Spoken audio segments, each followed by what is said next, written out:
All right, boss, we're gonna start with the outside, right? Here's the shear band, here's the testy, and then we got your double clean out. Riser up, there's the tracer. Hydraulic, and then you can see the sleeve right there. All right, now this is a massive hole. We had to go up a little bit, so you know we had to put a lot of hydraulic. There's the 6. Riser. So this is what we got embedded in gravel.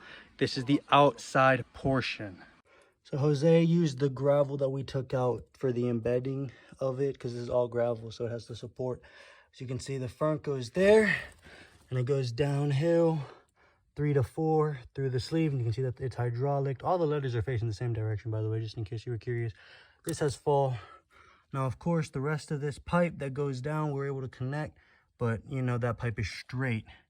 It doesn't have any fall, but it connects and it goes down. So that's what we got. Let me know.